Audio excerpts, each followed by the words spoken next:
Well, hello. Anyhow, we are back. It's been a long hiatus, as they say in the world of Christianese, or in Christianese lingo. I had to take a sabbatical.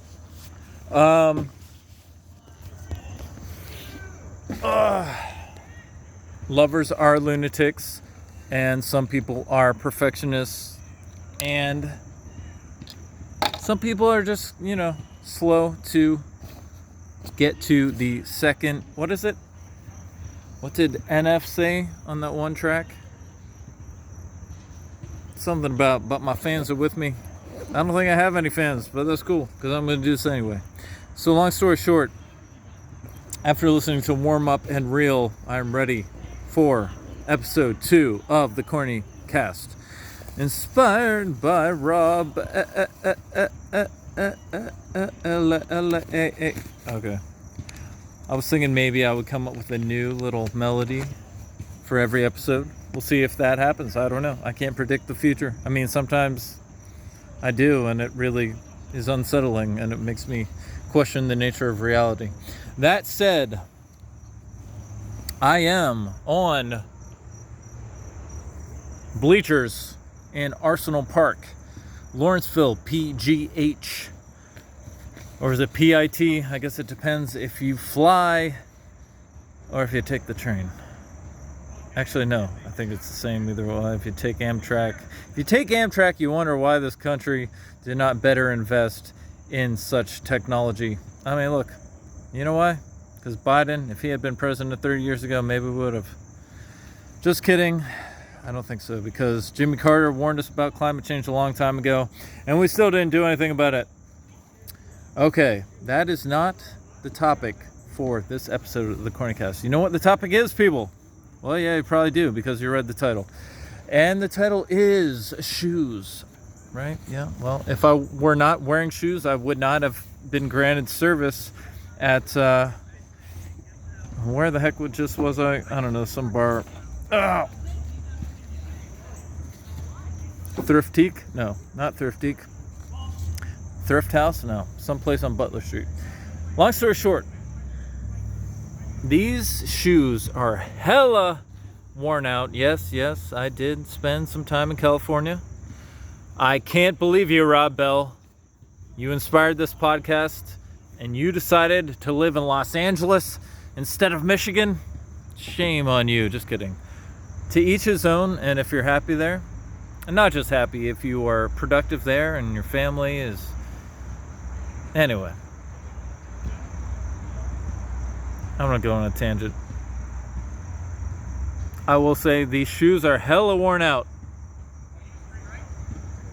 I feel like, whoa, they're about to lose their soul altogether. And I will say, as a ginger who has no soul, I'm going to try my best to make these podcasts semi-interesting and engaging.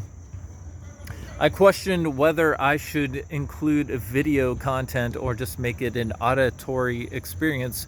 And then I determined, I don't know, I just want to take video. Because maybe if I make it to really old age, I'll look back and be like, wow, you still had a head of hair on you when you're that age.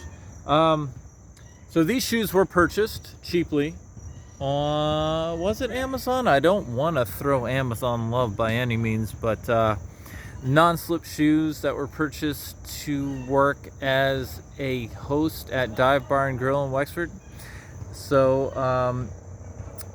unfortunately they closed that location down, but it was the first, and sometimes you gotta go through how should I put this? All I can hear is squeaky swings in the background and basketballs bouncing. And if you know Brutus, sorry, I gotta do some cross merchandising. There's no time for Brutus to eat or drink shit. He was going to with this G Fuel, but we'll save that for another time and place. This is the Corny Cast, so we got to get Brutus out of the way. But yeah, a little cross merchandising. Check out Brutus PGH. Brutus PGH. There are no advertisements. Brutus did not slip me any money, any pesos in my walleto. But Becky G is hot, and I will go to my grave saying as much. Non sequitur, but let's get real. Neon popped up a lot today, and maybe that's going to be an episode at some point. It's kind of surreal how often Neon popped up, which is a good segue. I'm not even looking at my notes. Why didn't I even take them? You know what's going to happen? I'm going to have a George Costanza moment after this podcast, because this is a one take wonder. I am not redoing it, no matter how much dead air or stupidity comes out of my mouth. But at the Target, East Liberté, best rap of the day.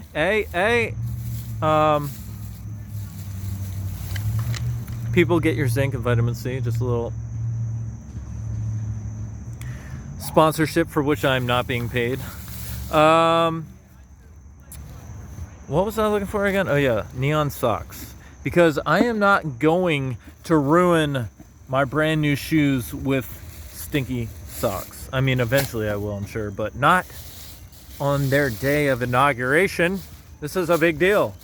And it's also a big deal that I've never purchased neon socks before in my whole life. I did purchase a neon shirt to go to some DJ thing. I don't even know what the hell it was. I went to some dollar store on Penn Avenue, Family Dollar probably, and bought a cheap neon shirt. And now I have neon socks. Oh, they smell so nice, and actually they smell like they're probably covered in chemicals from I don't want to presume anything. What? I am utterly shocked. Apparently these socks are fair trade. I still don't know where they're made. Oh, Pakistan. Fair trade, Pakistan. Hey, good on you, Target. I wonder if Walmart has any fair trade socks. Probably not. I'm not saying big box in general is a great thing, but I am impressed and shocked.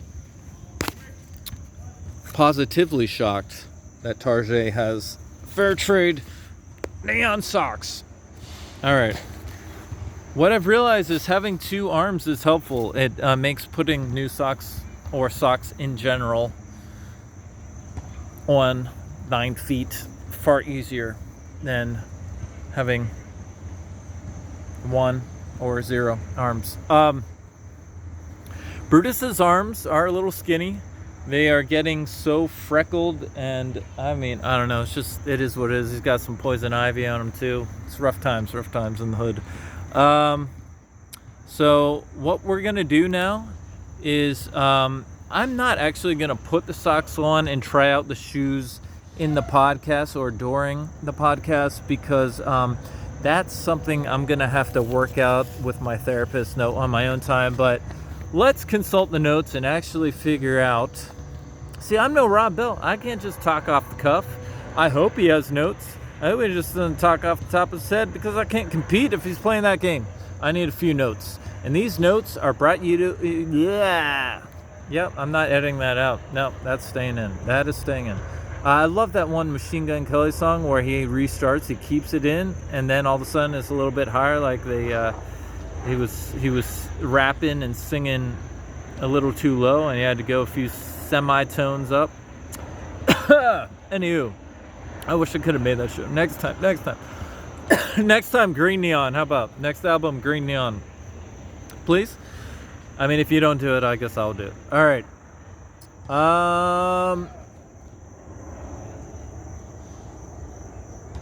This dead air is staying in the podcast, by the way. So, I knew I was going to be long-winded. So what did I do? I bought 32 gigabytes on this little microscopic thing that I had to ask someone for a paperclip just so I could put it in my Android, because I got sick of filling up my phone and trying to delete apps to make space for things. And you know what? Why not just increase the storage twofold? Unlike Yahweh, I will not curse your children and their children and sevenfold, and you know what's avenge sevenfold? There you go. By the way, totally I was not preparing to drop this, but there's a really good Charlotte song. good Charlotte song. It's like when you say that twice in a row, which is a legitimate thing to do with the English language sometimes, as Rob Bell knows. Good Charlotte has a really good song in which the lead singer of Avenged Sevenfold is featured. If I could only remember what it was called. But it popped up in my YouTube, just meanderings. I don't know. The algorithm's like, Brutus needs to hear this track. And then I was like, whoa, this song's actually really good. So yeah, maybe I'll link to it below. Maybe I won't. Maybe I will. Maybe I won't. So, shoes. Yes. So, I purchased new shoes because these are... They were not only cheap, they're also dirty. Just like Brutus likes his strippers and McKees Rocks. Just kidding. That is a joke. That is a joke. Don't take that too seriously. But these definitely ran their course. And I even think the barista at Bantha noticed how shitty they were today when she served Brutus his spinach feta gourmet pocket, which was much better than the Hot Pockets Brutus ate as a child from time to time, while watching Batman the Animated Series and so forth. What is the crux of this episode? First of all, I just want to say I'm happy to be overcoming my perfectionism and making this episode. Perhaps I was spurred onward by Russell Brand's recent guest as she spoke about perfectionism and how is the enemy of, well, getting shit done. She didn't put it in so many words, but Brutus likes the word shit, so I had to go there. But yes, sometimes you gotta put it out there, like her first book.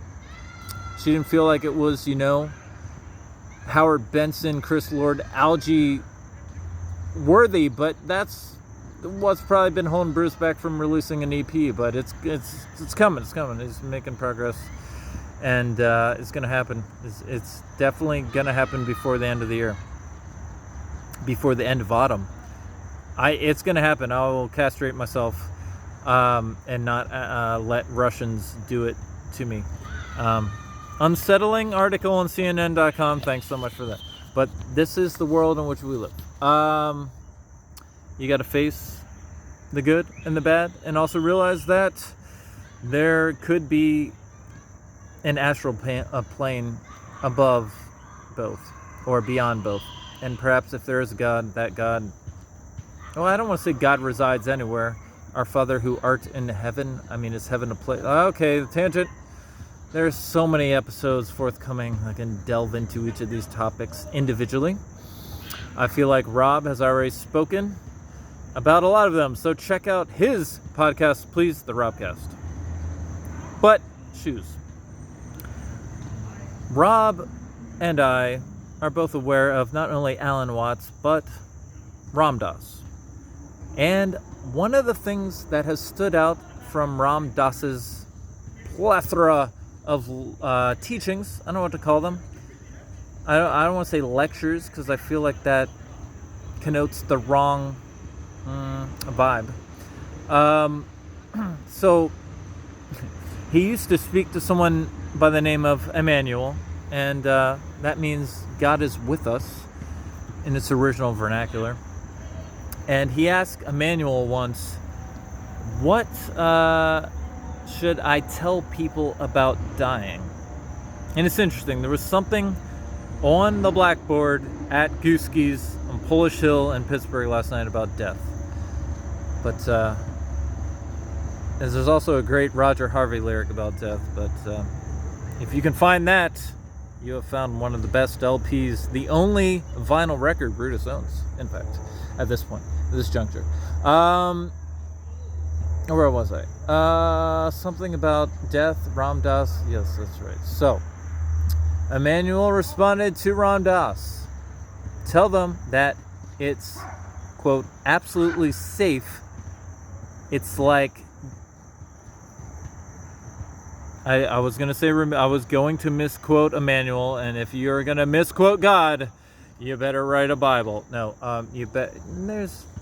check out some Bart Ehrman on the side, misquoting Jesus stuff. Okay, so anyway, it's like taking off a tight shoe, not necessarily a cheap or a dirty shoe or an old shoe. No, a tight shoe. Isn't that a wonderful way of thinking of death, actually? contrasted with our Western love affair with youth and money, mammon, as it were. As Richard Rohr points out, Jesus didn't speak in dualistic terms often, but when it came to God and money, he did. And I think that's interesting to ponder. But about the shoe business. So, when Brutus was a kid, before he emulated his favorite president of all time, Donald Trump, in speaking of himself in third person. Yeah, please, I hope that you're not taking that seriously. By the way, Brutus was never raided by the FBI with probable cause. Never happened. Only president to ever have that happen to him. Time to claim martyr, claim victim, plead the fifth. Why would you do that in a civil case unless you're guilty? Oh, of course you're guilty. Only your minions, your sheep, would believe otherwise. They're wearing hella blinders. But about the shoes again. When Brutus was a child, I think his mom didn't let him spend more than $60 on a pair. I don't know what the rationale behind that was. Maybe his parents didn't want him to become a spoiled brat. But he does remember. I mean, Brutus is feeding me lines sometimes. He really esteemed the Reebok pumps. Those were Liddy AF. Yo. Jordans, who needs that? I mean, look, Brutus liked the Charlotte Hornets, Grandmama. He's not gonna mess around with no Jordans. And then, the irony, Michael Jordan goes on to become the owner of the Charlotte Hornets. They're still not good. Play-in game. What is that? What is a play-in game except you're just... which reminds me of when the Pirates had the second best record in the league. Talk about a flaw in the matrix, a glitch in the matrix. Second best, and then you only have one game, and then you lose to the Cardinals, who had the best. MLB. Honestly, you should have instigated. This is not the right word, but why is there not a salary cap? Who's paying you off? No, but seriously, okay. Tangent over. Back to shoes. I'm sure there are a lot of expensive cleats in MLB. So yes, it's perfectly safe. Take off that tight shoe. Honestly, if you ever visit Oakland, California, people, check out that big boot by Lake Merritt. There's a big shoe. There's a big shoe by Lake Merritt. You'll know it when you see it.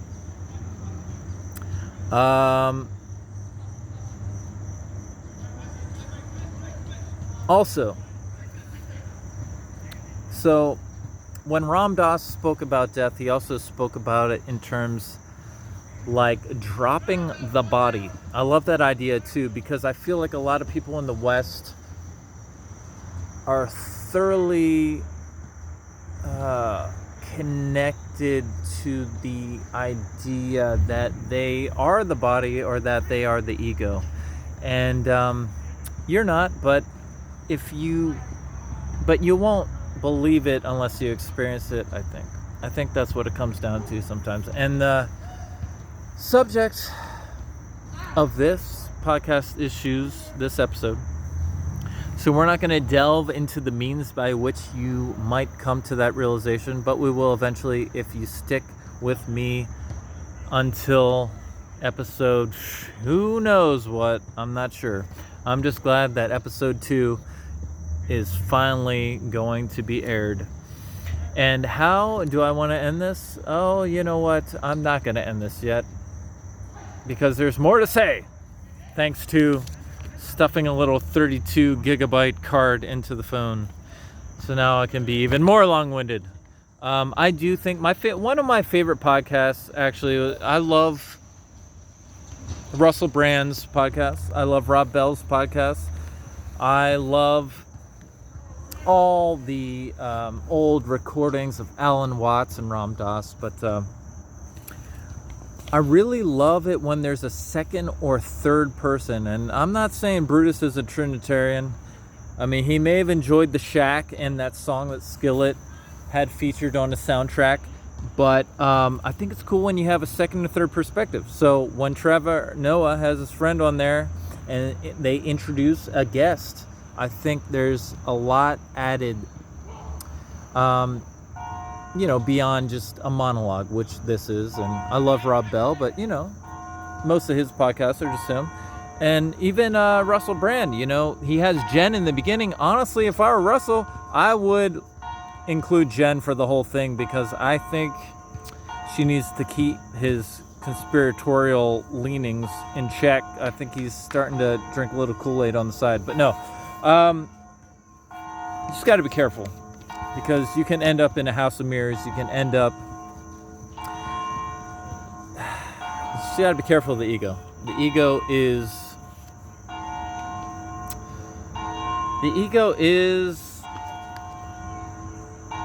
Yellow Teeth. Now that should be the title of The Ego is Yellow Teeth. Future Cornycast episode. You've heard it here first.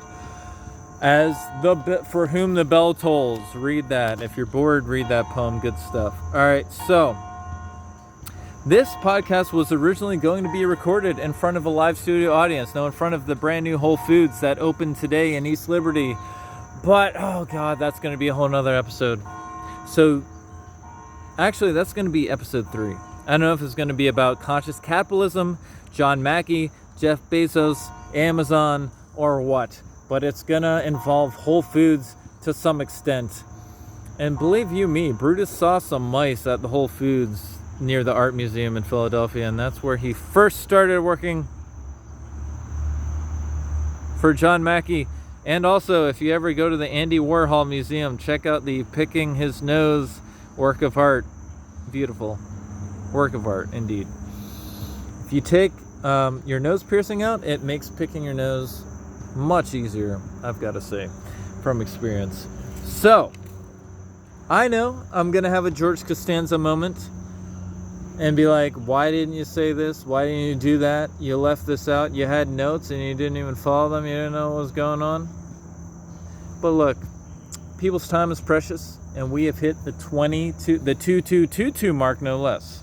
And when you see 4 2s in sequence, in linear fashion, you finish your podcast and look it up on Google as to what kind of hippie meaning is behind that. I'm sure there's some lady. Wow, that was sexist. You just think that if someone's into astrology or psychic, that it's a woman. Wow. I'm being checked in real time by myself, by my own ego, by my reflection in Android, as it were. That could be a cool band name, My Reflection in an Android. I like it. Or at least a song. Maybe it's a song Static Tease is going to have to come out with one day. That's right, Machine Gun Kelly. If you don't use that green neon, I'm going to use it. All right, people. Keep it real. Whatever that means. I don't know, ask Nate. He's the one who uses a slogan. And he's also the one who gave me warm up and reel. That may be like, oh, pump me up to do this. Pump me up like some Reebok pumps back in the day. That Brutus did not get. So now he has to go on eBay and see that they're worth like $800. It's not going to happen. Anyhow, he's happy with these $52 hiking shoes. Boom. What is the company? You know what? I don't know if I want to throw this company love, because they may not be fair trade, unlike these neon socks from Pakistan. So, if you can purchase things fair trade or beyond fair trade, like the coffee that is offered at Bantha. Yes, that's right. The coffee at Bantha Tea Bar in Penn Avenue. Yeah, beyond fair trade. Jackie Robinson's son. It took a little much for Brutus not to tell this guy who ordered coffee all about it. And if he had had a few ounces of alcohol in the system, he probably would have. But you know what? He did. So hopefully one day that guy finds out why the coffee was so freaking good. All right, peace, y'all. Till episode 3, stick with Die Brute. Caesar. Peace.